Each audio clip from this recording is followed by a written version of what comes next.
Hello दोस्तों, आप सभी का आरबी क्लासेस में स्वागत है। दोस्तों आज हम फिर नया एक चैप्टर जिसका नाम प्रकाश परावर्तन तथा अपवर्तन है। दोस्तों ये चैप्टर हमने विद्या क्वेश्चन बैंक से लिया गया है, जो यूपी बोर्ड के छात्रों के लिए बहुत उपयोगी है, क्लास 10th के लिए। दोस्तों चैप्टर नंबर है हमारा 9, जिसे हम प्रकाश परावर्तन तथा अपवर्तन के नाम से जानते हैं, लाइट रिफ्लेक्शन एंड रिफ्लेक्शन। दोस्तों इसमें आज हम जो है अपने वन बाई वन इस टॉपिक को डिटेल से चर्चा करेंगे। थोड़ी सी आज की वीडियो जो है लेंदी हो सकती है, क्योंकि प्रकाश का परावर्तन तथा अपवर्तन बहुत इंपॉर्टेंट चैप्टर है। तो इसमें हम वन बाई वन डिटेल से समझेंगे, क्योंकि इसमें न्यूमेरिकल भी पूछे जाते हैं, क्वेश्चन आते हैं, आंकिक प्रश्न टाइप के क्वेश्चन आते हैं, तो उनको हम अच्छे से समझेंगे। तो दोस्तों जिन्होंने एक बार भले ही से ही स्कूल में या ट्यूशन में कहीं भी एक बार जिन्होंने ये चैप्टर पढ़ लिया, उसके बाद अगर इसको देखोगे तो आपको बहुत हेल्प मिलेगा रिगार्डिंग बोर्ड एग्जामिनेशन। तो दोस्तों उम्मीद करता हूँ कि ये जो वीडियो है आपके लिए बहुत हेल्पफुल होगी। मैंने जो है कुछ वीडियो जो है विद्या क्वेश्चन बैंक से लेके मैंने जो वीडियो बना दी है उसको मैंने अपने यूट्यूब चैनल पे अपलोड कर दिया है, तो आप उनको भी देख सकते हैं। विज्ञान का पहला चैप्टर, दूसरा चैप्टर, वन बाई वन चैप्टरों को क्या मैं अपलोड कर रहा हूँ। देखते हैं दोस्तों, आते हैं हम अपने चैप्टर पे।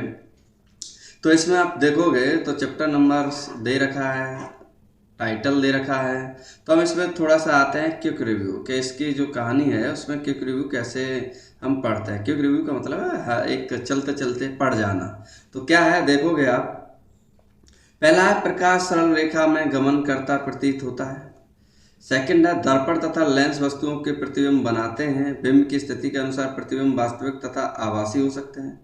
सभी प्रकार के परावर्ती पृष्ठ परावर्तन के नियमों का पालन करते हैं। अपवर्ती पृष्ठ अपवर्तन के नियमों का पालन करते हैं।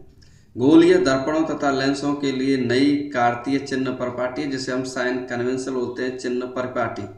एक दर्पण सूत्र होता है, किसके लिए होता है? दर्पण के लिए, जिसे हम मिरर फॉर्मूला के नाम से भी जानते हैं। 1/b + 1/u = 1/f, जहाँ u जो है बिंब दूरी मतलब वस्तु दूरी है, प्रतिबिंब मतलब है इमेज दूरी है, एंड इसको बोलते हैं फोकस दूरी f को। नेक्स्ट देखें, किसी गोलीय दर्पण की फोकस दूरी उसकी वक्रता त्रिज्या की आधी होती है। नेक्स्ट देखते हैं, किसी गोलीय दर्पण द्वारा उत्पन्न आवर्धन प्रतिबिंब की ऊंचाई तथा बिंब की ऊंचाई का क्या होता है? अनुपात होता है। आवर्धन मतलब होता है कि कोई वस्तु किसी वस्तु से छोटी है या बड़ी है। वस्तु है, वस्तु से जो इमेज बनती है, जो प्रतिबिंब बनता है, वो प्रतिबिंब छोटा है या बड़ा है वस्तु की तुलना में, उसको हम आवर्धन बोलते हैं। इसको आवर्धन को हम किससे शो करेंगे? एम से डिनोट करता है। नेक्स्ट है सघन माध्यम से विरल माध्यम में तिरछी गमन करने वाली कोई प्रकाश किरण अविलंब से परे झुकती है तथा विरल माध्यम से सघन माध्यम में करने वाली अविलंब की ओर झुक जाती है। कहने का मतलब ये है, मैं अगर थोड़ा सा आपको रफली समझा दूं कि मान लो हमारे पास ऊपर विरल माध्यम है और नीचे हमारे पास मान लो सघन माध्यम है। सघन माने होता है भारी और विरल माने होता है हल्का।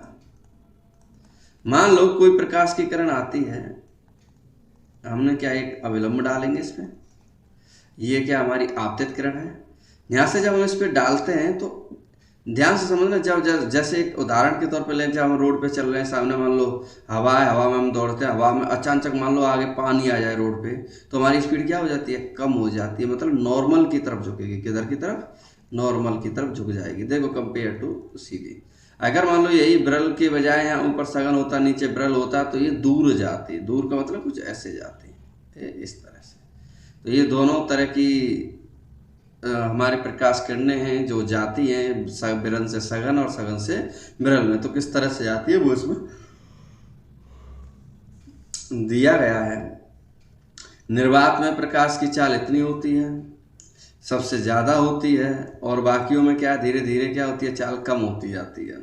किसी पारदर्शी माध्यम का अपवर्तन प्रकाश की निर्वात में चाल तथा प्रकाश के माध्यम में चाल का अनुपात होता है। नेक्स्ट देखते हैं, किसी आयताकार कांच के स्लैब के प्रकरण में अपवर्तन वायु कांच अंतरा पृष्ठ एवं कांच वायु अंतरा पृष्ठ दोनों पर होता है। निर्गत किरण आपतित किरण की दिशा के समांतर होता है। आप देखेंगे आगे लेंस सूत्र 1/b - 1/u = 1/f। तो ये हमारे पास क्या है? लेंस सूत्र है, जिसमें u, b, f सेम उसी की तरह है जैसे दर्पण सूत्र में दिया है। नेक्स्ट देखते हैं, इसमें हम लोग किसी लेंस की क्षमता उसकी फोकस दूरी का व्युत्क्रम होती है लेंस की क्षमता का SI मात्रक। तो लेंस की क्षमता को हम किससे शो करते हैं? P से। और उसकी जो होता है, मैं इधर लिख के बता देता हूँ कि क्या है इसका फॉर्मूला। P बराबर होता है 1/f जब किस में दिया हो? मीटर में, या फिर हम बोल सकते हैं 100/f जब किस में दिया हो? सेंटीमीटर में। तो ये हमारा क्या है? पावर का फॉर्मूला है। बट जब हम पावर की SI यूनिट की बात करें तो SI यूनिट होती है इसकी डायोप्टर, जिसे हम किससे शो करते हैं? D से। डायोप्टर का शॉर्ट काम है D। अब दोस्तों आते हैं हम अपनी एक्सरसाइज पे,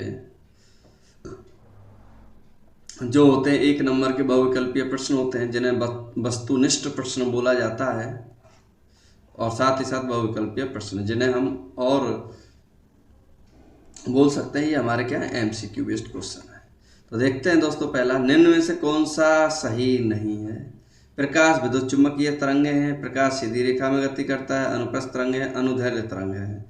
तो उसने पूछा है रॉन्ग स्टेटमेंट कौन सा? पहला सही है, दूसरा सही है, तीसरा सही है, हमारा चौथा ऑप्शन क्या होगा? गलत होगा, क्योंकि प्रकाश हमारा अनुदैर्ध्य नहीं अनुप्रस्थ तरंग में शो करता है। सेकंड देखते हैं, समतल दर्पण की फोकस दूरी होती है, समतल दर्पण की फोकस दूरी कितनी होती है? अनंत पर होती है हमारी। नेक्स्ट क्वेश्चन है, समतल दर्पण द्वारा निर्मित प्रतिबिंब का आवर्धन होता है, तो कितना होता है हमारा? 1 होता है। फिर आवर्धन मतलब मैं आपको बता दूं एक बार, जो ये मान लो हमारे पास एक मिरर है, हमारे घर में जो शीशा होता है, अब मान लो कोई बंदा अगर यहाँ खड़ा हुआ है, तो ये जितना दूरी पर बनेगा उतनी दूरी पर ही क्या है? मिरर में प्रतिबिंब बनता है। तो ये हमें ध्यान रखना होगा कि जो पूछ रहा है समतल दर्पण द्वारा निर्मित प्रतिबिंब का आवर्धन क्या होता है? आवर्धन होता है मतलब हमारी जो प्रतिबिंब की ऊंचाई अपॉन वस्तु की ऊंचाई। तो प्रतिबिंब और वस्तु की ऊंचाई दोनों क्या होती है? सेम होती है। सेम होंगी मतलब दोनों कट के कितना आ जाता है? 1 आ जाता है। नेक्स्ट क्वेश्चन देखते हैं दोस्तों हम लोग, 4th।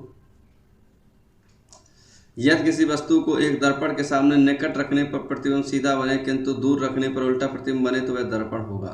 तो उस दर्पण का नाम पड़ता है अवतल दर्पण। तो हमारे 3 तरह के दर्पण होते हैं, एक समतल होता है, एक अवतल होता है, एक उत्तल होता है। तो ये 3 दर्पण हैं जिनको हमें समझना है।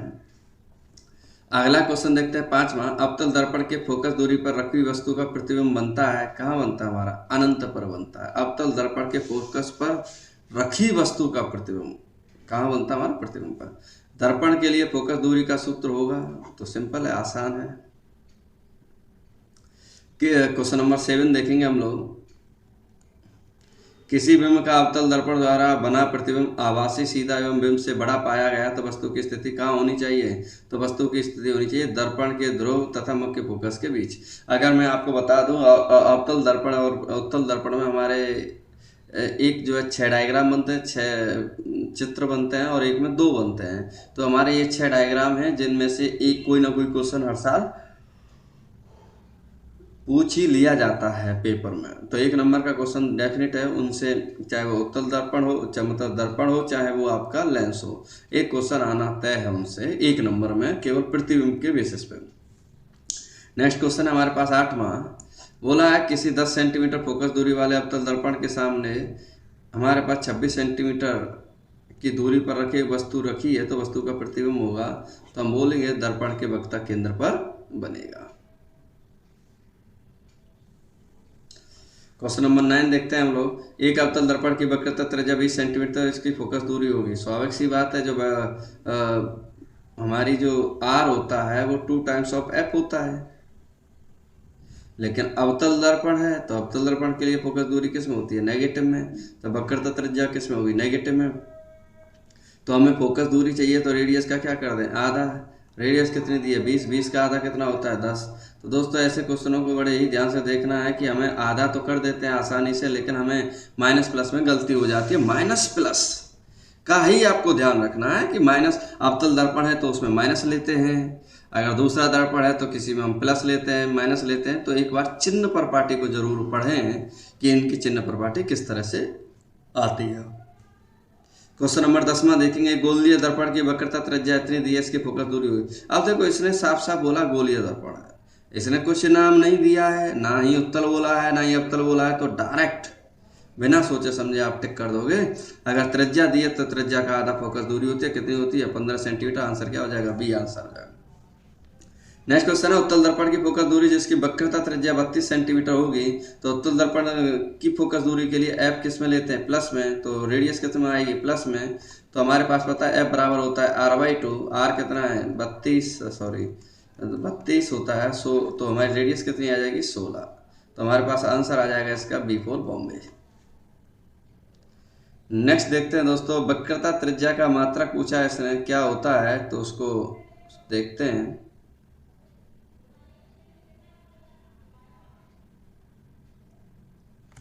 वक्रता त्रिज्या का जो मात्रक होता है, देखो त्रिज्या है तो मीटर में भी होगी, सेंटीमीटर होगी, मिलीमीटर होगी, सभी में होगी, तो इसका आंसर क्या आ जाएगा डी। अगला क्वेश्चन नंबर 13, किसका दृष्टि क्षेत्र सबसे अधिक होता है, तो किसका दृष्टि क्षेत्र सबसे अधिक होता है, तो हम बोलेंगे उत्तल दर्पण का। उत्तल दर्पण से बनने वाले प्रतिबिंब की प्रकृति है आभासी एवं सीधा।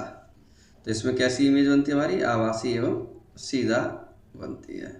क्वेश्चन नंबर 15 देखेंगे हम लोग, कोई दर्पण किसी भी वस्तु का प्रतिबिंब सदैव सीधा बनता है, कौन सा दर्पण कहलाता है। तो ये दर्पण आपको याद रखना होगा, दो तरह के दर्पण होते हैं। पहला होता है हमारा या तो समतल होगा या फिर उत्तल होगा। तो इस क्वेश्चन को बड़े ही ध्यान से समझना, ये थोड़ा सा इंपॉर्टेंट क्वेश्चन है क्योंकि बच्चे इसमें होते हैं कंफ्यूज। समतल है, समतल में तो सीधा बनता है, ये साथ के साथ आपको उत्तल में भी याद रखना होगा, उत्तल में भी डायग्राम सीधा बनता है। क्वेश्चन नंबर आपका 16वां देखेंगे, एक उत्तल दर्पण की फोकस दूरी दर्पण की वक्रता त्रिज्या, स्वाभाविक सी बात है डबल हो जाएगी। एक उत्तल लेंस द्वारा किसी वस्तु का वास्तविक उल्टा एवं बड़ा प्रतिबिंब बनाने के लिए वस्तु को रखना चाहिए। उत्तल लेंस में वास्तविक भी बनाना है, उल्टा भी बनाना है और बड़ा भी बनाना है, तो उसके लिए वस्तु कहाँ रखना पड़ेगा, लेंस से एफ तथा 2f के बीच के रखना पड़ेगा, जिससे कि हमारा क्या है प्रतिबिंब बड़ा बन पाए। क्वेश्चन नंबर 18 में देखेंगे हम लोग, दर्पण के परावर्तक तल के मध्य बिंदु को क्या कहते हैं, दर्पण के परावर्तक तल के मध्य बिंदु को बोलते हैं हम लोग ध्रुव। डायरेक्ट डेफिनेशन है, दोनों में रिलेशन क्या होता है ये अभी हमने देख ही लिया है। अगला, यदि आपतन कोण तथा परावर्तन कोण हो तब अपवर्तित किरण विचलित होगी। अपवर्तित किरण मतलब याद करो, अपवर्तित किरण क्या होती है, विचलित होती है। मान लो सपोज दैट हमारे पास एक डायग्राम है, उस डायग्राम में पूछ रहा है अपवर्तित किरण जो है विचलित होगी वो कितना होती है एक्चुअल में, वही हमें क्या करना है फाइंड आउट करना है। तो वो एक्चुअल में होती कितनी,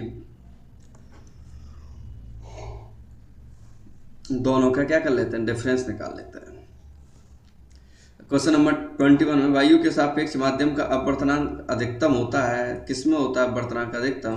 तो मैंने बोला जो वस्तु जितनी ठोस होगी या जो जिसका जितना अपवर्तनांक ज़्यादा होगा वो क्या हमारा हीरा है। यदि दो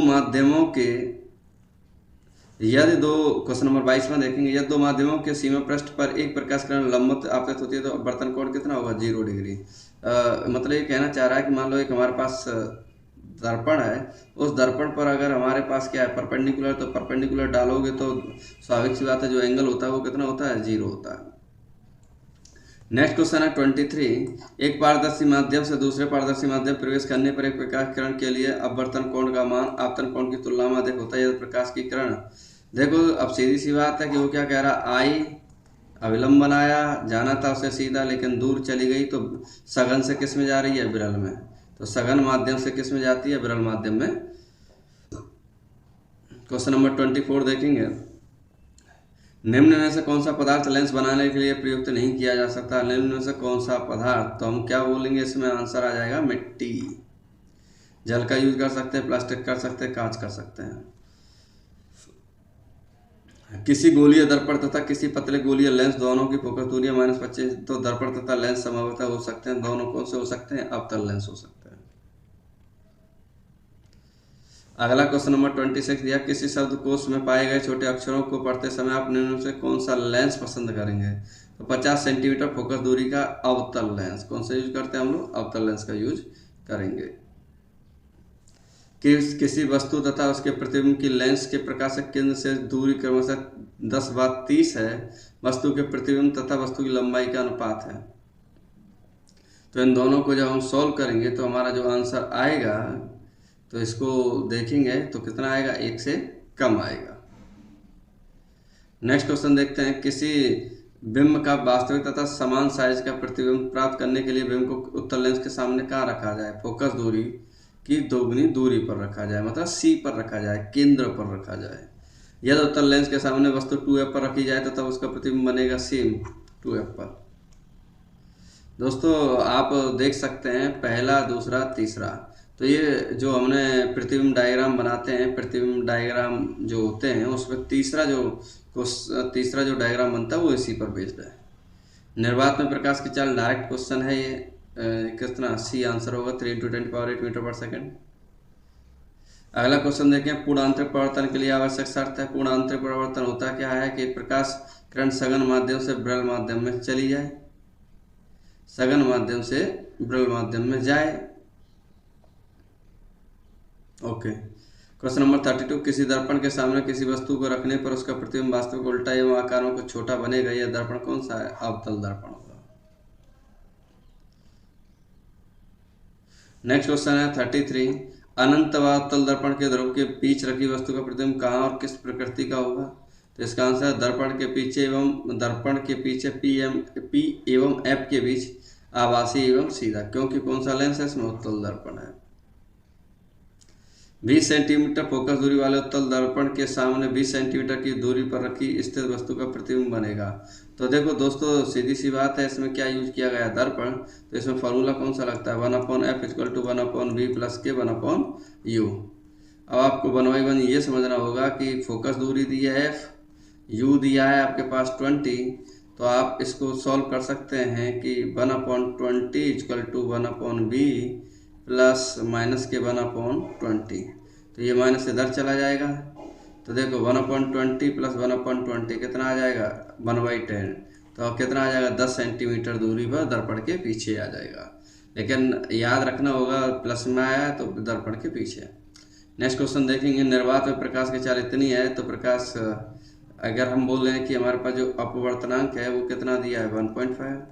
C दिया है, B पूछा है, तो हमें मालूम है जो अपवर्तनांक n होता है वो होता है C/V, तो B बराबर आ जाएगा C/n। C की वैल्यू है 3 × 10⁸ और n की वैल्यू है 1.5। पॉइंट हटाओगे 0, 15 दूनी 30, तो 2 × 10⁸ मीटर पर सेकेंड आ जाएगा। नेक्स्ट देखें, निम्न से किस माध्यम प्रकाश की चाल न्यूनतम होती है? जितना ज़्यादा ऑब्जेक्ट होगा, जिसकी डेंसिटी ज़्यादा होगी, वो स्वाभाविक सी बात है कि उसमें स्पीड क्या होगी? कम होगी। तो C सही होगा। हीरा।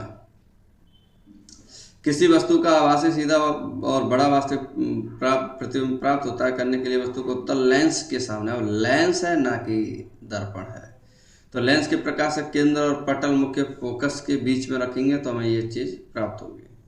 क्वेश्चन नंबर 38 है, एक प्रकाश किरण किसी लेंस के भीतर स्थित किसी बिंदु से बिना विचलन गुजर जाती है तो वह बिंदु लेंस होगा, प्रकाशक केंद्र। एक प्रकाश किरण अवतल दर्पण के वक्ता केंद्र से होते हुए दर्पण के पृष्ठ पर आपतित होती है, परावर्तन कोण का मान होगा कितना होगा? 0 डिग्री। कह रहा है कि क्वेश्चन नंबर 40, प्रकाश के परावर्तन के नियम सदैव सत्य होते हैं उपरोक्त सभी के लिए, तो केवल अवतल, उत्तल, समतल और सभी के लिए बोलेंगे आंसर इसका। किसी वस्तु का आवर्धित काल्पनिक प्रतिबिंब बन सकता है, हमारे पास ऑप्शन है A एंड C, तो उत्तल लेंस द्वारा और अवतल दर्पण द्वारा। एक अवतल दर्पण द्वारा किसी वस्तु का वास्तविक उल्टा अत्यधिक छोटा प्रतिबिंब बनता वस्तु की स्थिति होगी कहाँ? अनंत पर। किसी अवतल दर्पण द्वारा वस्तु के आकार के बराबर वास्तविक उल्टा बनता कहाँ रखा? ऑब्जेक्ट वक्ता केंद्र पर। एक अवतल, अगर हम बात करें इसमें आगे, एक अवतल लेंस में प्रयोग आता है, क्या आता है? निकट दृष्टि दोष को दूर करने के लिए चश्मों में। किसी वस्तु का वास्तविक एवं बड़ा प्रतिबिंब बनाने के लिए ठोस अवतल दर्पण को किस स्थिति पर रखना होगा? तो वक्रता केंद्र तथा फोकस के बीच। किसी भी लेंस की क्षमता बढ़ाई जा सकती है प्रति मीटर, हमारा B आंसर होगा। किसी वस्तु से बड़ा आभासी प्रतिबिंब बनाने वाला दर्पण है, स्वाभाविक सी बात है, वस्तु से बड़ा आभासी प्रतिबिंब कौन बनाता है? अवतल बनाता है।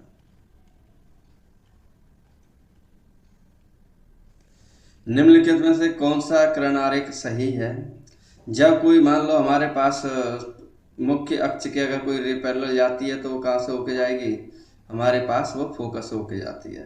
तो अगर आप देखो ये था दर्पण के लिए, लेकिन लेंस के लिए बात कर रहा है तो कुछ जो डायग्राम है वो कुछ ऐसे बनेगा कि उसके अंदर जाएगा तो वो क्रॉस कर जाएगा।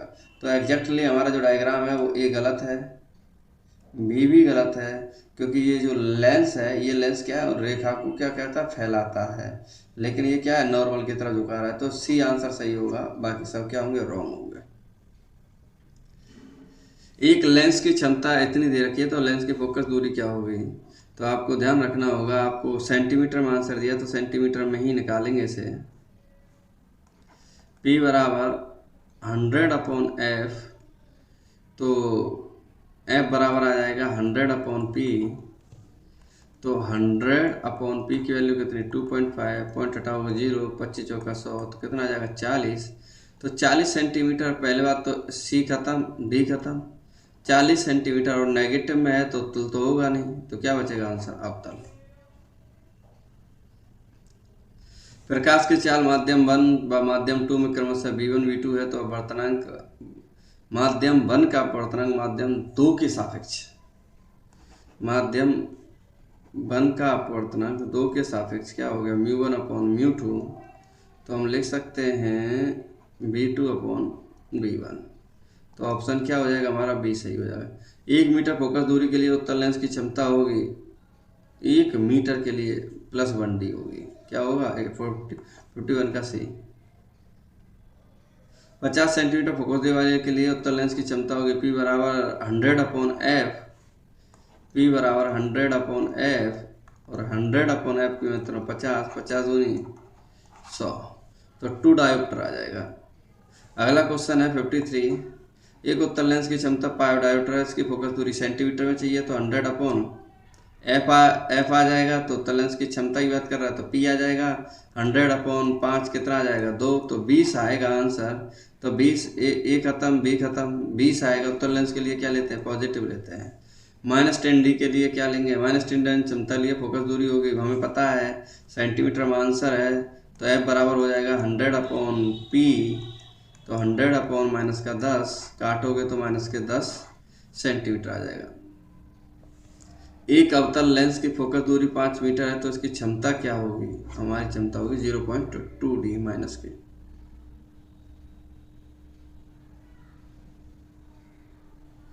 अब आगे समझोगे, लघु उत्तरीय प्रश्न हैं जो कि आपके लिखने वाले क्वेश्चन आते हैं, उनको कैसे हम सॉल्व करें, तो उन चीज़ों को अभी हम 1 बाय 1 देखेंगे और समझेंगे। तो पहला क्वेश्चन है हमारे पास, 40 सेंटीमीटर फोकस दूरी वाले अवतल दर्पण की वक्रता त्रिज्या ज्ञात कीजिए। स्वाभाविक सी बात है, फोकस दूरी दी है और वक्रता त्रिज्या पूछा है तो डबल हो जाती है, कितनी हो जाएगी, 80 सेंटीमीटर। आप देख सकते हैं इसका सॉल्यूशन किस तरह से है, मैं जो है बता दे रहा हूँ कि ऐसे करते हैं। अच्छा, दूसरा देखो, कोई अवतल दर्पण है, अपने सामने 10 सेंटीमीटर दूरी पर रखे किसी बिंब का 3 गुना आवर्धित वास्तविक प्रतिबिंब बनाता है।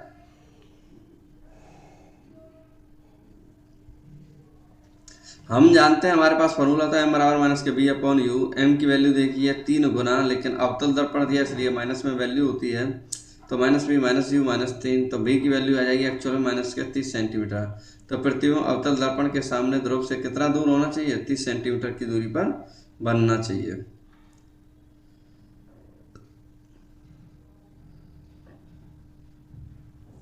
क्वेश्चन नंबर 3 देखेंगे, एक उत्तल दर्पण की फोकस दूरी 10 सेंटीमीटर, एक वस्तु इसके मुख्य अक्ष पर ध्रुव से 20 सेंटीमीटर की दूरी पर रखी जाती है, वस्तु के प्रतिबिंब की स्थिति ज्ञात कीजिए। अब आपको देखना पड़ेगा, F दिया है, U दिया है, B आपसे पूछा है, तो फॉर्मूला लगाएंगे। फॉर्मूला में लगाएंगे तो देखो 1/ ये कहाँ चला जाएगा, इधर किस में आ जाएगा, प्लस में। तो इन दोनों को जब सॉल्व करेंगे 3/20 एक्चुअल में आ जाएगा 20/3 प्लस, बोल सकते हैं हमारे पास प्लस 6.7 सेंटीमीटर। जनरली ये पूछ लिया जाता है कि भाई कैसे सॉल्व करें, तो ये इंपॉर्टेंट टाइप में क्वेश्चन है। अगला है, उसने बोला है कि भैया निम्न स्थितियों में प्रयुक्त दर्पण का प्रकार बताइए। मान लो किसी कार का हेडलाइट है, उस हेडलाइट में किसका यूज करेंगे, उस अवतल दर्पण, मतलब सॉरी, उस दर्पण का नाम बताइए, तो उस दर्पण का नाम है अवतल दर्पण। अगला है, किसी वाहन का पार्श्व या पश्च दृश्य दर्पण किसके थ्रू देखते हैं, तो उसके पीछे देखने की नाम है उसका उत्तल दर्पण। एक होता है सौरवट्टी, सौरवट्टी के लिए हम फिर से किसका यूज करेंगे, अवतल दर्पण का। क्वेश्चन है अगला, वायु में गमन करते प्रकाश की किरण जल में तिरछी प्रवेश करती है, क्या इसके प्रकाश किरण अविलंब की ओर झुकेगी तथा अविलंब से दूर हटेगी, बताइए क्यों। हमें मालूम है यदि वायु में गमन करती प्रकाश की किरण जल में तिरछी प्रवेश करती है तो यह अविलंब की ओर झुके, क्योंकि जल में प्रवेश करने पर इसका वेग क्या हो जाता है, कम हो जाता है। अगर मान लो ऊपर हवा है, वायु है, और नीचे क्या है, पानी है, तो हमें स्वाभाविक सी बात मालूम है कि हवा से किस में जा रही है, पानी में, मतलब विरल से किस में जा रही है, सघन में, तो अविलंब की ओर क्या है, वो झुक जाएगी। अगला एक क्वेश्चन दिया, पूछा संलग्न चित्र के अनुसार प्रकाश की किरण वायु से किसी माध्यम प्रवेश करती है तो वायु के सापेक्ष माध्यम का अपवर्तनांक ज्ञात कीजिए। तो अपवर्तनांक का फॉर्मूला हमें मालूम है, n बराबर होता है sine I upon sine R, लेकिन तुम्हें याद होना चाहिए कि एंगल हम आई जो है अविलंब से लेते हैं। अगर ये 60 है तो ये कितना है 30, ये 45, तो साइन 30 अपॉन साइन 45, जिसकी वैल्यू होती है, अब देखते हैं नीचे, साइन 30 की वैल्यू होती है 1/2, साइन 45 की 1/√2, तो ये √2 ऊपर चला जाएगा, 2 नीचे आ जाएगा, तो हमारा एग्जैक्टली आंसर जो आएगा वो आएगा 1/√2। नेक्स्ट क्वेश्चन है, देखेंगे वायु में प्रकाश की चाल इतनी दे रखी है, उसमें जो है अपवर्तनांक है, यही चीज़ क्या आपकी ऑप्शन में आई थी, तो ऑप्शन में भी क्या आंसर आया था 2 × 10⁸ मीटर पर सेकेंड। दोस्तों आप देख सकते हो इस क्वेश्चन को 2015, 2016, 2019, इवन 2000 शायद में भी 22 में भी आया हुआ क्वेश्चन है। तो ऐसे क्वेश्चनों को जरूर सॉल्व करें, ये इंपोर्टेंट कैटेगरी में आ जाता है हमारा क्वेश्चन।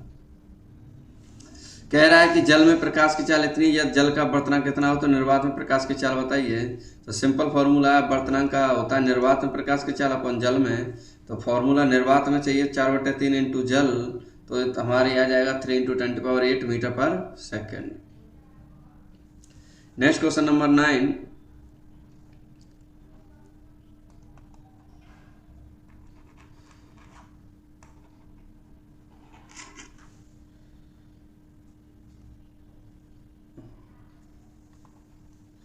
क्वेश्चन नंबर 9 देखेंगे, वायु के सापेक्ष जल तथा कांच के अपवर्तनांक क्रमशः दिए हैं, तो जल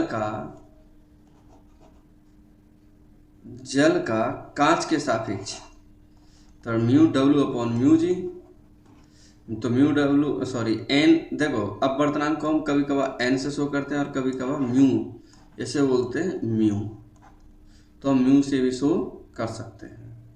तो इस तरह का ये वो है, वैल्यू रखेंगे तो वैल्यू रखने पर आंसर आएगा 8/9। फिर आगे बोल रहा है कि अवतल दर्पण में आभासी प्रतिबिंब बनने का किरण आरेख बनाइए, इसके लिए वस्तु की स्थिति का उल्लेख कीजिए। या फिर एक अवतल दर्पण से किसी वस्तु का आभासी प्रतिबिंब प्राप्त करने के लिए आरेख बनाइए, इस दर्पण का कोई एक उपयोग लिखिए। तो स्वाभाविक सी बात है, आप क्वेश्चन में देखोगे जो यूज होता है अवतल दर्पण का उपयोग क्या करते हैं, motor car, railway engine, steamer और सर्च लाइट के लैंप में परावर्तक के रूप में यूज करते हैं। तो ये कुछ रे डायग्राम है जो आपको ध्यान से समझने होंगे कि हमारे पास पैरेलल रेज आ रही हैं, वो प्रतिबिंब बनाती हैं, तो आपके पास 6 डायग्राम है, उन 6 डायग्रामों का यूज यहाँ करना है आपको। तो 1 बाई 1 इन डायग्रामों को आप देख सकते हैं कि कैसे इनका यूज हुआ है। तो एक क्वेश्चन देख लेते हैं हम लोग। उसने बोला सिद्ध कीजिए कि अवतल दर्पण की फोकस दूरी उसकी वक्रता त्रिज्या की आधी होती है। तो इसमें क्या है कि एक क्वेश्चन है, डेराइव लगाया है, उस डेराइव से प्रूव किया कि कैसे हम इसे सॉल्व करेंगे। तो क्वेश्चन नंबर 11 में देखेंगे सॉल्यूशन इसका।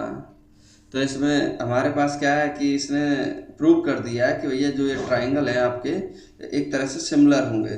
तो सिमिलर होंगे तो आपने बोला है कि एंगल ABC CBF के बराबर होगा, ABC जो है BCF के और BCF जो है CBF के। तो इसने बोला है ट्राइंगल FBC एक समद्विबाहु त्रिभुज है, तो भुजा BF बराबर भुजा FC। तो दर्पण के एक सूक्ष्म भाग के लिए बिंदु B बिंदु P के बहुत निकट है। तो हम बोलते हैं कि जो P है वो B पर ही एक तरह से क्या लाई कर रहा है, क्यों? क्योंकि हमारे दर्पण जो होते हैं वो बहुत छोटे होते हैं, जिसकी वजह से हमें ऐसा लगता है कि दोनों एक ही पॉइंट पर क्या कर रहे होंगे, लाई कर रहे होंगे। तो अगला क्वेश्चन है, उत्तल दर्पण प्रतिबिंब किस प्रकार बनता है, किरण आरेख कर खींच के बनाइए। तो आपको उत्तल दर्पण वाले केस में जाना पड़ेगा और देखना पड़ेगा कि हम कैसे डायग्राम बना सकते हैं। अगला क्वेश्चन है, 15 सेंटीमीटर फोकस दूरी के एक अवतल दर्पण का उपयोग करके हम किसी बिंब का प्रतिबिंब बना सकते हैं। बिंब का दर्पण से दूरी का परिसर क्या होना चाहिए, प्रतिबिंब की प्रकृति कैसी है, प्रतिबिंब से बड़ा है अथवा छोटा है, इस स्थिति को प्रतिबिंब बनने का एक किरण आरेख बनाइए। तो इसमें क्वेश्चन दिया गया कुछ इस तरह से, अवतल दर्पण से वस्तु का सीधा प्रतिबिंब प्राप्त करने के लिए वस्तु को दर्पण के ध्रुव तथा मुख्य फोकस के बीच रखना होगा तथा वस्तु के दर्पण के ध्रुव से दूरी 0 से अधिक तथा 15 सेंटीमीटर से कम कुछ भी हो सकती है। वस्तु का प्रतिबिंब सीधा तथा आभासी है, वस्तु का आकार वस्तु से बहुत बड़ा है। नेक्स्ट एक क्वेश्चन है हमारे पास कि वो पूछ ले कि भैया अवतल दर्पण है हमारे पास, तो उनके कैसे रे डायग्राम बनते हैं। तो 1 बाय 1 उन्होंने डायग्राम दिए हैं। पहला बोला है कि जब वस्तु हमारी कहाँ रखी हो, अनंत पर रखी हो, दर्पण वक्ता केंद्र पर है। तो ये कुछ रे डायग्राम हैं जो हमें ध्यान से देखने होंगे और समझने होंगे। अगला क्वेश्चन है, प्रकाश के परावर्तन के नियम लिखिए। यदि एक अवतल दर्पण से 10 सेंटीमीटर की दूरी पर रखे वस्तु स्थित है तो यह दर्पण से आभासी प्रतिबिंब 20 सेंटीमीटर पे है तो दूरी पर बनता है, तो इसकी वक्रता त्रिज्या क्या होगी। वक्रता त्रिज्या निकालना तो उससे पहले आपको एफ निकालना पड़ेगा। अच्छा, परावर्तन के नियम क्या होते हैं, 2 होते हैं, प्रथम और द्वितीय नियम होते हैं जो हमें पता है। क्वेश्चन है कि अवतल दर्पण से वस्तु की दूरी ये, और इसको दर्पण के सूत्र से क्या निकालेंगे, एफ, और एफ निकालेंगे तो वक्रता त्रिज्या पूछा है, तो वक्रता त्रिज्या एफ की क्या होती है, डबल होती है, 2 टाइम्स। आगे क्वेश्चन देखेंगे, 15 सेंटीमीटर फोकस दूरी वाले एफ की वैल्यू दे दी, यू की वैल्यू दे दी, H1 की दे दी, लेकिन B की और H2 की वैल्यू नहीं दिया है। तो हमें स्वाभाविक सी बात है कि दर्पण दिया है तो दर्पण का फॉर्मूला होता है 1/f = 1/v + 1/u। वैल्यू रखेंगे तो वैल्यू रखने पे किसकी वैल्यू आ जाएगी, B की। और हमें मालूम है एक फार्मूला m बराबर होता है HI/H2, ये n बराबर -b/u। HI जो H1 है वो प्रतिबिंब की हाइट है। भाई क्वेश्चन में क्या है पूछा, क्वेश्चन में H2 पूछा गया है। तो प्रतिबिंब की स्थिति, आकार तथा प्रकृति ज्ञात कीजिए, HI/HO। तो हमारे कुछ इस तरह से सॉल्व करना है इसको। तो इसको सॉल्व करने का तरीका इसमें दे रखा है कि हम कैसे आंसर निकालेंगे। अब दे रखा है उसने अवतल दर्पण के सामने 15 सेंटीमीटर की दूरी दे दी U, यह दर्पण के फोकस की दूरी 20 है तो 20 निकाल लेंगे। एंड प्रतिबिंब की स्थिति, प्रकृति तथा किरण आरेख ज्ञात कीजिए। फोकस दूरी और अवतल दर्पण के सामने वस्तु रखी है, तो मतलब F और U दिया है। तो हमें मालूम है 1/f = 1/v + 1/u। वैल्यू रखेंगे, वैल्यू रखने पर किसकी वैल्यू आ जाएगी, B की, और B की वैल्यू आई 60 सेंटीमीटर।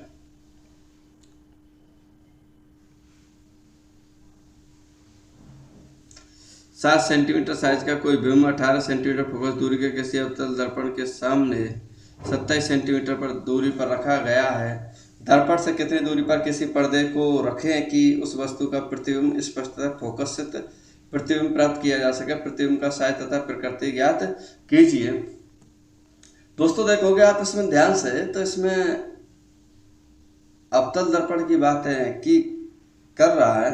तो अवतल दर्पण है तो आपको इसमें समझना पड़ेगा कि अवतल दर्पण का फॉर्मूला, मतलब अवतल दर्पण के हमारे पास जो मिरर है उस मिरर का फॉर्मूला होता है 1/b + 1/u = 1/f। तो मुझे क्या चाहिए एक्चुअल में, हमारे पास H1U F दिया है तो B पूछा है, तो B निकालेंगे तो 1/f - 1/u, और जब वैल्यू रखेंगे इसकी तो वैल्यू रखने पे ये आएगा, और B की वैल्यू निकालेंगे कितनी आएगी, -54। तो हमें m चाहिए, आवर्धन चाहिए, तो m = H2/H1 - b/u। तो यहाँ से H2 की वैल्यू सॉल्व करने पे कितनी आ जाएगी, -14 सेंटीमीटर। अगला क्वेश्चन है इसमें, अवतल दर्पण के मुख्य अक्ष पर ध्रुव से इतनी दूरी पर वस्तु का प्रतिबिंब वस्तु पर ही बनता है। दर्पण के फोकस दूरी, मतलब U और B दोनों सेम दे रखे हैं, F पूछा है तो F इसका क्या होता है, आधा निकल आता है। Next question 21। एक उत्तल दर्पण से 25 सेंटीमीटर दूर रखी एक वस्तु के प्रतिबिंब 25 सेंटीमीटर मतलब u दिया है, m दिया है। m का फॉर्मूला होता है माइनस के b अपॉन यू, तो यहाँ से b निकाल लेंगे और b मालूम है, u मालूम है, तो क्या हम f नहीं निकाल पाएंगे? f का फॉर्मूला इसमें रख के सॉल्व कर सकते हैं। नेक्स्ट क्वेश्चन है हमारे पास 30 सेंटीमीटर फोकस दूरी के किसी उत्तल दर्पण से कोई 5 सेंटीमीटर लंबा बिंब 30 सेंटीमीटर दूरी पर रखा, प्रतिबिंब की स्थिति, आकार तथा प्रकृति ज्ञात कीजिए। f बराबर दिया 30 सेंटीमीटर, u बराबर माइनस के 30, b निकालना है, h1 दिया 5 सेंटीमीटर, तो 1/b plus 1/u equal to 1/f, तो 1/b equal to 1/f minus के 1/u, तो ये आ जाएगा 1/30 प्लस 1/30, तो 1/b की वैल्यू आ जाएगी 1 प्लस 1 कितना आ जाएगा 2/30, तो ये काटने पे हमारा आ जाएगा b की वैल्यू 15 सेंटीमीटर। तो अतः प्रतिबिंब दर्पण के पीछे 15 सेंटीमीटर दूर प्राप्त होगा, आभासी एवं सीधा होगा। तो m की वैल्यू होती है h2/h1 माइनस के b/u, तो वैल्यू रखेंगे तो h2 आ जाएगा, तो प्रतिबिंब से कैसा बनेगा? छोटा बनेगा। नेक्स्ट क्वेश्चन देखेंगे 5 सेंटीमीटर लंबाई का कोई बिंब 30 सेंटीमीटर वक्र त्रिज्या के किसी उत्तल दर्पण के सामने 20 सेंटीमीटर दूरी पर रखा गया, प्रतिबिंब की स्थिति, प्रकृति तथा साइज ज्ञात कीजिए, जो बोर्ड में 2 बार पूछा गया है। u दिया है, r दिया है, h1 दिया है, f निकाला है, तो f निकाला है तो वैल्यू पुट कर देंगे, वैल्यू पुट करने पे किसकी वैल्यू निकाल लेंगे? b की, तो b की निकाल लेंगे, तो हमारे में फिर से वही h2 पूछा है, तो h2 निकाल लेंगे। तो h2 कैसे निकालेंगे? तो उसका एक प्रोसेस दिया है, कैसे दिया है देख लो इसमें।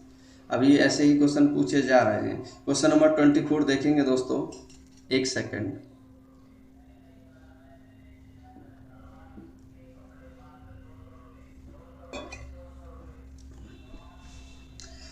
तो एक क्वेश्चन देखेंगे, क्वेश्चन नंबर 24। एक 15 सेंटीमीटर फोकस दूरी वाले अवतल दर्पण से कितनी दूरी पर एक वस्तु को रखी जाए कि उसका 5 गुना बड़ा वास्तविक। m की वैल्यू दी है दोस्तों, अवतल है, अवतल दर्पण के लिए m की value minus minus plus, already plus, तो m की वैल्यू कितनी दे रखी है? इतनी। तो m की वैल्यू ध्यान से देखेंगे, वास्तविक प्रतिबिंब के लिए आवर्धन जो है ऋणात्मक होता है, तो वास्तविक प्रतिबिंब के लिए तो देखो दोनों चीजें, माइनस का भी माइनस का u, दोनों की वैल्यू कटेंगी तो माइनस साइन देगा ऑलरेडी गिवन, तो b की वैल्यू कितनी आ जाएगी? प्लस आ जाएगी। तो फॉर्मूला हमारे लिए दर्पण के लिए 1/f equal to 1/b plus 1/u, आपको b दिया है, f दिया है, u b टर्म u में दिया है, तो आप यहाँ से u निकाल लोगे और b जब u की वैल्यू आ जाएगी तो b की अपने आप निकाल लेंगे। प्रकाश परावर्तन के क्या नियम हैं दोस्तों? इसको देख लो। प्रकाश परावर्तन के 2 नियम होते हैं, एक होता है प्रथम नियम, द्वितीय नियम, लेकिन इसमें कुछ और है। तो लघु उत्तरीय प्रश्न संख्या 16 देखें, रेखा चित्र द्वारा वर्णन करना है। तो देखोगे आप, भाई मान लो हमारे पास कोई रे है जो आपतित किरण है, ये परावर्तित किरण है, यहाँ से एंगल आई होता है जिसे हम आपतन कोण बोलते हैं, ये परावर्तन कोण होता है जिसे आर बोलते हैं, और एक नॉर्मल पड़ता है जिसे हम अभिलंब बोलते हैं। तो कुछ ऐसे ही इसमें क्या है दिया गया है। तो नेक्स्ट देखते हैं, प्रकाश के अपवर्तन के नियमों का उल्लेख कीजिए। या स्नेल का अपवर्तन संबंधी नियम देखिए, मतलब ये लेंस की बात कर रहा है। तो प्रकाश के अपवर्तन में उनके 2 नियम है, आपतित किरण, अपवर्तित किरण, अभिलंब, तीनों एक ही तल में होते हैं।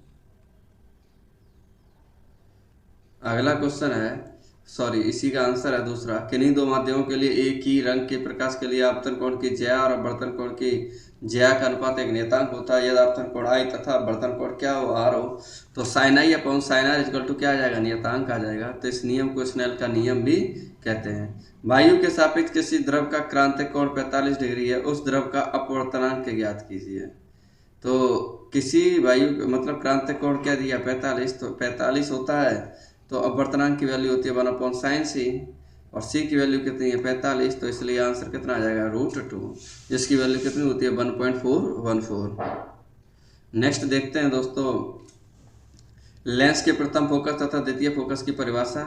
उत्तल लेंस द्वारा किसी वस्तु के प्रतिबिंब बनने का किरणारेख या वस्तु 2f पर रखी हो। तो हमारे पास सिंपल है, लेंस है हमारे पास, तो ये अगर इसे प्रथम बोल रहे हो तो इसे क्या बोलोगे? द्वितीय।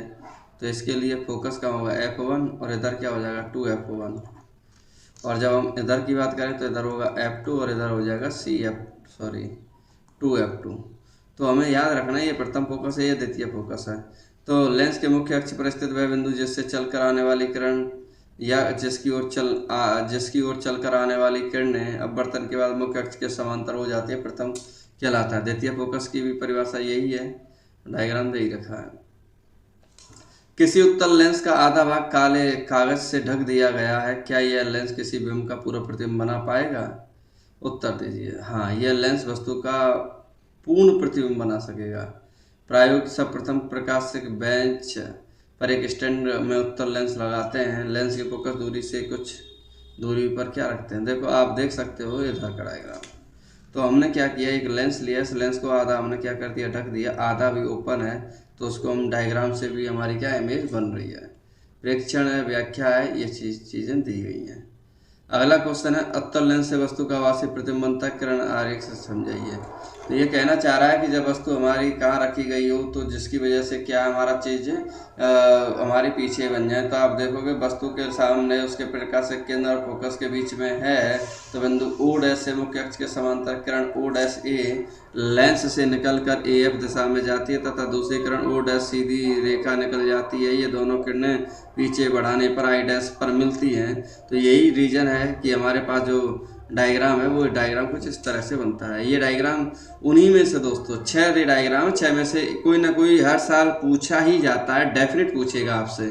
तो उम्मीद करते हैं कि आप जो है उस क्वेश्चनों को सॉल्व करें और ध्यान से समझें उनको कि हम क्वेश्चन को कैसे सॉल्व करें। ऐसे ही अगला क्वेश्चन है, एक उत्तल लेंस के फोकस पर स्थित वस्तु के प्रतिबिंब का बनना आरेख खींचकर दर्शाइए। तो देखो दोस्तों ये सेम क्वेश्चन है कि हम कैसे बनाते हैं। तो ये हमारे जो दृश्य हैं दिए गए हैं, जो आरेख, उन आरेखों को आपको समझना पड़ेगा। नेक्स्ट देखते हैं दोस्तों, हमारे पास ये भी आरेख बेसिस पे क्वेश्चन है, आप देख सकते हैं रे डायग्राम है हमारे पास। तो इनको रे डायग्रामों को आपको बनाने हैं, मतलब आपको एक बार देखना है और देख के आपको ये चीज़ें समझनी पड़ेंगी। तो हमारे ये कुछ रे डायग्राम है। अगला देखेंगे, अपनी कार या बाइक के पीछे आने वाले वाहनों को देखने के लिए आप किस प्रकार का दर्पण प्रयोग करेंगे, कारण सहित बताइए। बनने वाले प्रतिबिंब वास्तविक हो या आभासी। तो इसका आंसर देख लेते हैं एक बार हम लोग। हम वाहनों में उत्तल दर्पण को पक्ष दृश्य दर्पण के रूप में वरीयता देते हैं क्योंकि ये वस्तुओं का सीधा, पूर्ण तथा छोटा प्रतिबिंब बनाता है। ट्रक, बस, मोटरसाइकिल, मोटर कारों में ड्राइवर सीट के पास उत्तल दर्पण लगा होता है जिससे ड्राइवर अपने पीछे के बड़े दृष्टि क्षेत्र में आने वाले सभी व्यक्तियों तथा गाड़ियों के प्रतिबिंब देख सकता है। उत्तल दर्पण से वस्तु का प्रतिबिंब सदैव ही सीधा, छोटा व आभासी दिखाई देता है। ये कुछ इस तरह से आंसर था। एक अब देखो लेंस पे बेस्ड एक क्वेश्चन है, वो क्या कह रहा है ये देख लो। 5 सेंटीमीटर लंबा जिसकी हाइट 5 सेंटीमीटर दी H1, हमसे बोला है 10 सेंटीमीटर फोकस दूरी के 10 सेंटीमीटर फोकस दूरी के अब सारी लेंस से 25 सेंटीमीटर दूरी पर रखा जाता है। प्रकाश किरण खींच कर आने वाले प्रतिबिंब की स्थिति, साइज तथा प्रकृति ज्ञात कीजिए। अब हमारे पास देखो इसकी जो H1 दिया, हाइट दी है, 2 डायग्राम है, तो कुछ इस तरह से बनाएंगे। वैल्यू रखेंगे, आपको मालूम है लेंस सूत्र लगेगा तो माइनस होता है, मिरर में प्लस होता है। तो यहाँ से किसकी वैल्यू निकाल लेंगे हम लोग, बी की वैल्यू निकाल लेंगे। और बी की वैल्यू जब निकालेंगे तो हमें पता है एम जो प्रतिबिंब की जो हाइट है उसको निकालना भी क्या हो जाता है, आसान हो जाता है। तो डायरेक्ट फॉर्मूला में रखेंगे, आंसर आ जाएगा। कोई क्वेश्चन नंबर 35 है, कोई 2 सेंटीमीटर लंबा बिंब 10 सेंटीमीटर फोकस दूरी के किसी उत्तल लेंस की मुख्य अक्ष के लंबवत रखा है। बिंब की लेंस से दूरी 15 है तो प्रतिबिंब प्रकृति, स्थिति, आकार ज्ञात कीजिए। मान लो H1 हमारे पास दिया, F दिया, U दिया है, तो यहाँ से हमें पता है F और U दिया है, तो क्या निकाल लेंगे, B निकाल लेंगे। वैल्यू रखेंगे, वैल्यू रखने पे हमें पता है कि किसकी वैल्यू आ जाएगी, B की, और B की वैल्यू आ जाएगी, फिर से क्या निकाल लेंगे हम लोग, H की वैल्यू। तो दोस्तों जैसे हमने दर्पण सूत्र में से हमने वैल्यू निकाली थी वैसे ही सेम इसमें निकालेंगे। केवल आपको ध्यान, जो सबसे बड़ा क्वेश्चन है यहाँ साइन कन्वेंशन का, कब पॉजिटिव लेना है कब नेगेटिव लेना है, ये चीज आपको ध्यान रखनी पड़ेगी। नेक्स्ट क्वेश्चन देखते हैं अपना 36। 15 सेंटीमीटर फोकस दूरी वाले 15 सेंटीमीटर फोकस दूरी वाले उत्तल लेंस से 30 सेंटीमीटर की दूरी पर स्थित वस्तु का प्रतिबिंब की स्थिति ज्ञात तथा दूरी ज्ञात कीजिए। आपको क्या क्या डेटा दिया आप देख सकते हैं। एफ दिया है, यू दिया है, बी पूछा आपसे तो फार्मूला लगाएंगे, फार्मूला में वैल्यू रखेंगे, वैल्यू रख के एलसीएम लेके सॉल्व करेंगे तो बी की वैल्यू आ जाएगी 30 सेंटीमीटर। नेक्स्ट क्वेश्चन है आपके पास 37वां। 10 सेंटीमीटर फोकस दूरी वाले, तो फोकस दूरी 10 है, उत्तल लेंस से 20 सेंटीमीटर दूर मतलब यू दिया है आपको, और 10 सेंटीमीटर लंबी मतलब H1 दिया है आपको, और लेंस से बने प्रतिबिंब की स्थिति, प्रकृति एवं लंबाई ज्ञात कीजिए। देख लो दोस्तों, 3 बार पूछा गया क्वेश्चन।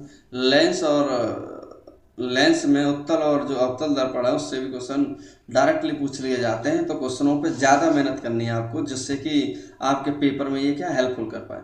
मैं आपको शॉर्ट में समझा दे रहा हूँ क्योंकि वीडियो हमारी बहुत बड़ी चली जाएगी। मैं आपको गिवन डेटा बता दूंगा, फॉर्मूला वैल्यू रख देंगे, उसके बाद जो कैलकुलेशन है वो एलसीएम लेके सॉल्व करना वो आपको करनी पड़ेगी खुद, क्योंकि अगर मैं 1 बाय 1 अगर डिटेल से चीज़ों को लेके चलूँ एलसीएम लेके तो मेरी वीडियो जो है बहुत लंबी खिंच जाएगी, क्योंकि ये जो लाइट चैप्टर है तो ये लाइट चैप्टर थोड़ा सा लेंदी चैप्टर है और बड़ी जा सकती है वीडियो, तो इसीलिए आप थोड़ा सा कैलकुलेशन पर ध्यान दें। आप वीडियो को पॉज करें, क्वेश्चन को सॉल्व करें, क्वेश्चन करने में आपको बहुत हेल्प मिलेगी। तो नेक्स्ट देखते हैं इसमें दोस्तों, हमारे पास क्या निकाल लेंगे हम यहाँ से, बी निकाल लेंगे। H2 चाहिए तो H2 भी हम लोग यहाँ से निकाल सकते हैं। नेक्स्ट क्वेश्चन देखेंगे हम लोग, हमारे पास दिया 30 सेंटीमीटर फोकस दूरी वाले अवतल लेंस के सामने लेंस को 30 सेंटीमीटर दूरी पर रखा है, तो एफ दिया है, यू दिया है, बी पूछा है आपसे, तो वैल्यू रखो, आंसर आ जाएगा।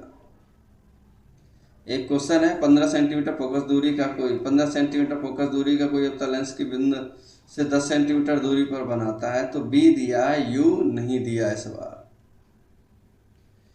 तो वैल्यू रखेंगे, तो वैल्यू रखने पर यू की वैल्यू कितनी आ जाएगी, -30 आ जाएगी। तो -30 आ जाएगी तो हमारे पास जो एक रे डायग्राम है कुछ ऐसे बनेगा। आप देखो बी भी सेम साइड है, यू भी सेम साइड है, दोनों हमारे सेम साइड है। क्यों? क्योंकि दोनों की वैल्यू किस में, माइनस में है। Clear point, got it, okay. Next question देखते हैं हम लोग 40। उत्तल लेंस दिया है, उत्तल लेंस की फोकस दूरी 50 है, किसी वस्तु से 2 गुना, ये 2 गुना जो बोलता है ना, एक्चुअल में ये किसकी वैल्यू देता है, एम की।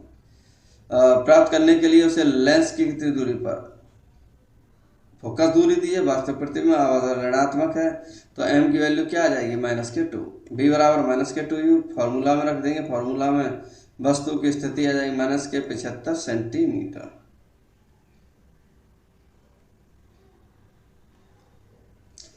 एक उत्तल लेंस है, उत्तल लेंस का डायग्राम उन्होंने बनाया है, जिससे 30 सेंटीमीटर दूरी पर एक स्थित वस्तु का वास्तविक प्रतिबिंब और 20 सेंटीमीटर है, लेंस की फोकस दूरी ज्ञात कीजिए। फॉर्मूला में रखेंगे, सिंपल तरीके से आंसर निकाल लेंगे, आ जाएगा। किरण आरेख कुछ इस तरह से बनता है।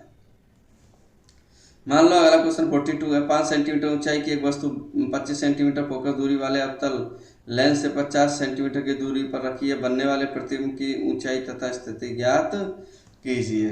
तो आप देख सकते हो यू दिया है, एफ दिया है, बी नहीं दिया इस बार, तो बी निकाल लेंगे, कितना आएगा, -16.67 सेंटीमीटर।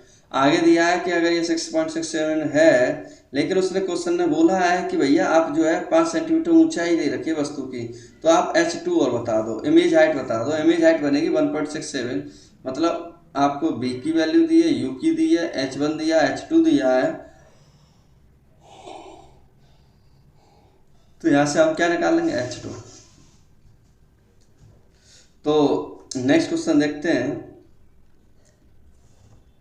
5 सेंटीमीटर लंबाई, क्या दिया, 5 सेंटीमीटर लंबाई को 40 सेंटीमीटर फोकस दूरी वाले उत्तल लेंस के सामने मुख्य अक्ष पर 20 सेंटीमीटर दूरी पर रखी है, यू दिया, एफ दिया, बी पूछा है, तो बी कितना आ जाएगा, 40 सेंटीमीटर।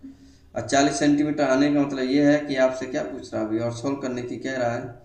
चूंकि बी का मान ऋणात्मक है, अतः प्रतिबिंब लेंस से 40 सेंटीमीटर की दूरी पर वस्तु की ओर भी बनेगा। आवर्धन की वैल्यू होती है b/u, जिस दैट इज कॉल्ड H2/H1। तो H2/H1, H1 की वैल्यू 5, बी की वैल्यू इतनी है, यू की वैल्यू इतनी है, तो H2 यहाँ से निकल जाएगा कितना, 10 सेंटीमीटर। उत्तल लेंस से 0.15 मीटर दूरी पर स्थित वस्तु का प्रतिबिंब दूसरी ओर 0.6 मीटर दूरी पर बन रहा है। यदि वस्तु की लंबाई 0.15 मीटर हो तो प्रतिबिंब की लंबाई क्या होगी? तो यू दिया है, वस्तु का आकार दिया है, प्रतिबिंब की दूरी दी है, इमेज पूछा है। तो सबसे पहले हम देखेंगे क्वेश्चन में, हमारे क्वेश्चन का फॉर्मूला होता है m बराबर height upon image upon height of object equal to b upon U. Value रखेंगे, वैल्यू रखने पे हमें क्या है, इमेज की हाइट चाहिए, तो इमेज की हाइट निकाल लेंगे, जितना कितना आएगा 0.16 सेंटीमीटर। किसी अवतल लेंस की फोकस दूरी 15 सेंटीमीटर है।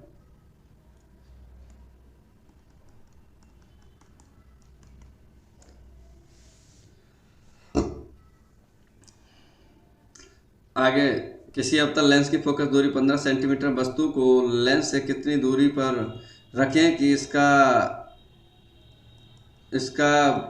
इसके द्वारा वस्तु का लेंस से 10 सेंटीमीटर दूरी पर प्रतिबिंब बने। तो देखोगे आप, उसने क्या फोकस दिया है, साथ में बी भी दिया है, और तो एफ और बी दिया है, तो आपसे क्या पूछना चाहता है, इनडायरेक्ट वे में यू पूछना चाहता है। तो यू की वैल्यू कुछ इस तरह से हम लोग निकालेंगे। नेक्स्ट क्वेश्चन देखते हैं हम लोग 46। तो 46 दिया, एक उत्तल लेंस के मुख्य फोकस अक्ष पर प्रकाश के केंद्र से 36 सेंटीमीटर। तो यू दिया है, बी दिया है, एफ पूछा है और एम भी साथ में पूछा है। तो यहाँ वैल्यू रखेंगे, वैल्यू रख के क्या निकाल लेंगे, पहले एफ निकाल लेंगे, एफ निकाल के क्या है, एम निकाल लेंगे। तो देखोगे दोस्तों, यू और बी दिया है तो एम तो डायरेक्ट निकाल सकते हैं हम लोग। अगला क्वेश्चन है, किसी लेंस से 20 सेंटीमीटर की दूरी पर, 20 सेंटीमीटर की दूरी पर, दूरी का मतलब यू दिया है, 2 गुना बनाना है तो m की वैल्यू 2 है। लेंस से प्रतिबिंब की दूरी m दिया है, तो m बराबर निकाल लेंगे हम b अपॉन यू। तो u की वैल्यू दी है माइनस के 20 दूनी 40, तो b की वैल्यू आ जाएगी -40। b दिया, u दिया, वैल्यू रखेंगे, वैल्यू रख के कितनी वैल्यू आ जाएगी, 40 सेंटीमीटर, किसकी, f की। अब देखेंगे आगे, एक ऑटो वाहन में पीछे से आने वाला, तो दोस्तों ये थोड़ा सा इम्पोर्टेंट है, क्यों, क्योंकि ये डिफरेंट टाइप का है। एक ऑटो वाहन में पीछे से आने वाले किसी अन्य वाहन को देखने के लिए 2 मीटर वक्रता त्रिज्या r बराबर दिया 2 मीटर। किसी समय एक वाहन दर्पण से 40 सेंटीमीटर की दूरी पर खड़ा है, दूरी का मतलब u, और f की वैल्यू ये आ गई, दोनों की वैल्यू दी है f और u की, तो यहाँ से क्या निकाल लेंगे, b। तो हमारा जो प्रतिबिंब है एक्चुअल में वो कहाँ हुआ। अब तो साथ में उसने पूछा कि आकार कैसा होगा, तो आकार का एम की फॉर्मूला लगा देंगे, एम बराबर होता है HI upon HO, H dash upon HO, B1 इसके B अपॉन U, वैल्यू रखेंगे तो ये आ जाएगा हमारे पास। नेक्स्ट क्वेश्चन देखते हैं 49। 5 सेंटीमीटर लंबी 10 सेंटीमीटर फोकस दूरी के उत्तल लेंस से लंबवत 20 सेंटीमीटर दूरी पर रखा है। तो 20 हमारे पास u हो गया, f 10 हो गया, b पूछा है, तो b की वैल्यू फार्मूला में रख देंगे, वैल्यू रखने पर कितनी आएगी, b की वैल्यू 20 सेंटीमीटर आएगी, और b का मान धनात्मक है, आता है प्रतिबिंब लेंस से 20 सेंटीमीटर दूरी पर लेंस के दूसरी ओर बनेगा। तो m की वैल्यू आ जाएगी H2 अपॉन H1 हमारा b अपॉन u, तो -1, तो ये आ जाएगा -5 सेंटीमीटर। यदि एक उत्तल लेंस की फोकस दूरी दी है, m दिया है, तो m दिया है तो प्रतिबिंब बने जब उसका वास्तविक प्रतिबिंब हो। तो आप ध्यान से देखोगे, u को हम u मान लें तो b को क्या हो जाएगा, 2u माइनस के, और वैल्यू रखेंगे तो u की वैल्यू आ जाएगी कितनी, 30 सेंटीमीटर। नेक्स्ट क्वेश्चन है, 20 सेंटीमीटर फोकस दूरी वाले अवतल लेंस के सामने 20 सेंटीमीटर की दूरी पर एक वस्तु स्थित है, वस्तु के प्रतिबिंब की स्थिति तथा प्रकृतिकरण आरेख बनाइए। तो आपको f दिया है, u दिया है, b आपसे पूछा है, तो फार्मूला ये रहा, फार्मूला में वैल्यू रखेंगे, और वैल्यू रख के b की वैल्यू कितनी आएगी, -10 सेंटीमीटर, और डायग्राम कुछ इस तरह से दिया है। गोलीय दर्पण कितने प्रकार के होते हैं, इनके नाम लिखिए। गोलीय दर्पण हमारे 2 प्रकार के होते हैं, एक अवतल होता है, एक उत्तल होता है। वक्रता के अंदर क्या होता है, मुख्य अक्ष क्या होता है, ये चीज़ें सब पॉइंट है हमारे किसके, गोलीय दर्पण के। तो 1 बाई 1 पॉइंटों को पढ़ना कि कैसे कैसे दिए हैं। अवतल दर्पण के उपयोग लिखिए। अवतल दर्पण कहाँ किया जाता है, सेविंग बनाने में किया जाता है। अब तुमने देखा होगा, डॉक्टर जो है हमारा, एक आँख, दांत, नाक, गले में जो दर्पण यूज करते हैं वो हम यूज कर सकते हैं उस फील्ड में। तो ऐसे इसके कुछ उपयोग हैं जो आप देख सकते हो इस तरह से। गोलीय दर्पण के लिए सूत्र होता है का निगमन की जा संकेतों का सामान्य अर्थ है। तो क्या है इसका डेराइव? तो डेराइव को अगर आप देखें तो ये 12th का हिस्सा है, लेकिन क्यों दिया है इसमें कुछ वजह नहीं मालूम। तो इस डेराइव को एक बार ज़रूर रफली पढ़ें किताब से और समझें कि क्या ये 12th का हिस्सा है, इसलिए ज़्यादा कुछ सोचना नहीं है। तो ये जो क्वेश्चन दिए हैं तो इस क्वेश्चनों को आप एक तरह से छोड़ भी सकते हैं। आप इसमें देखेंगे एक क्वेश्चन था हमारे पास कि प्रकाश के पूर्ण आंतरिक परावर्तन का अर्थ समझाइए, क्रांतिक कोण तथा वर्तनांक कोण के बीच संबंध व्यंजक और पूर्ण आंतरिक परावर्तन को उदाहरण से समझाइए, क्रांतिक कोण से आप क्या सोचते हैं। तो दोस्तों ये एक डायग्राम है, इसको ज़रूर पढ़ें, इम्पोर्टेंट है। इसमें ये जो है थोड़ा सा मिस्टेक हो गया कि इसका लास्ट पेज आया नहीं है, लेकिन इस क्वेश्चन को आप समझ सकते हैं। पूर्ण आंतरिक परावर्तन है, क्रांतिक कोण है, तो इन सब चीज़ों को आप देखेंगे, आप समझेंगे, और ये जो है बोर्ड के रिगार्डिंग बहुत इंपॉर्टेंट है, वेरी वेरी इंपॉर्टेंट है। तो आप इस तरह से आप देखते रहिए, आप इनकी रीडिंग करिए। मैंने आपको रीडिंग करना कि आप कैसे इन चीज़ों को समझ सकते हैं, तो इनको समझने की कोशिश करिए वन बाई वन। दोस्तों हमारा ये चैप्टर समाप्त होता है। अगर फिर भी आपको कोई लगे कि कुछ चीज़ों में डाउट है तो आप उस डाउट को कमेंट करके पूछ सकते हैं। थैंक यू दोस्तों, धन्यवाद।